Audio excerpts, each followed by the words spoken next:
కార్యక్రమం చేసినాం. ఇండ్లను గుర్తించి ప్రతి 150 ఇండ్లను ఒక యూనిట్గా వాటిని విభజించి దాదాపుగా 95,000 యూనిట్లుగా విభజించి 95,000 మంది ఎన్రోలర్స్ని అపాయింట్ చేసినాం. ఆ ఎన్రోలర్స్ దాదాపుగా 45 రోజులు, రోజుకు 8 నుంచి 10 ఇళ్ళే. ఎందుకు మరి 150 ఇళ్ళకు రోజుకి ఎన్ని పని చేస్తే 15 రోజులలో అయిపోవాలి కదా అని మీకు అనుమానం రావచ్చు. ఒకరోజు మన ఎన్రోలర్ పోతే ఆ ఇంట్లో ఉండకపోవచ్చు, ఆ ఇంటి యజమాని పెళ్లికి పోయి ఉండొచ్చు, ఆ ఇంటి యజమాని ఇంకెక్కడికైనా వెళ్ళి ఉండొచ్చు, లేదా పిల్లలుండి యజమాని లేకపోయి ఉండొచ్చు.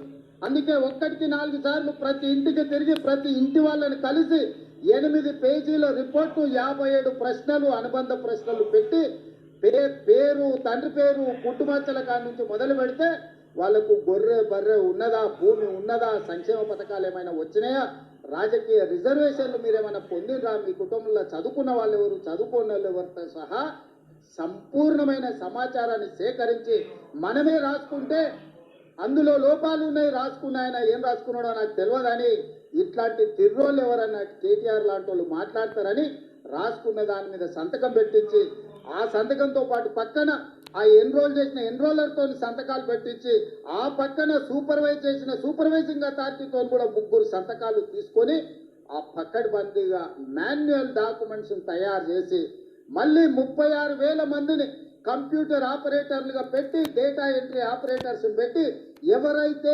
ఇల్లు తిరిగి సమాచారాన్ని సేకరించిందో వాళ్ళే కంప్యూటర్ ఆపరేటర్ దగ్గర కూర్చొని వాళ్ళే చెప్పి కంప్యూటర్లో ఎంట్రీ చేయించాలి. ఎందుకంటే ఇంగ్లీష్లో రాసుకున్నోనికి ఈజీగా అర్థమైంది, పక్కోడు చదివితే తా తీ కావచ్చు, తీ తా కావచ్చు, తా కీ కావచ్చు, కీ కా కావచ్చు, కన్ఫ్యూజన్లు అన్ని ఉండొద్దు అని ఎవరైతే ఇల్లు తిరిగి సమాచారాన్ని సేకరించిందో వాళ్ళే డేటా ఎంట్రీ ఆపరేటర్ పక్కన కూర్చొని ఆ 150 కుటుంబాలకు సంబంధించిన సమాచారాన్ని కంప్యూటరైజ్ చేపించి కంప్యూటర్లో కూడా మొత్తం డేటా సేకరించి ఎనాలిసిస్ చేసి ఈ రోజు ఇంతకుముందు పెద్దలు పట్టి విక్రమార్క గారు చూపించిన విధంగా బలహీన వర్గాల లెక్క 5 కేటగిరీలు ABCDE.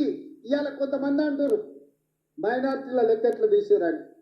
మైనార్టీల లెక్క తీయక తప్పదు, ఎందుకంటే BCE గ్రూప్ కింద వాళ్ళకు కూడా 4% రిజర్వేషన్ ఉన్నది.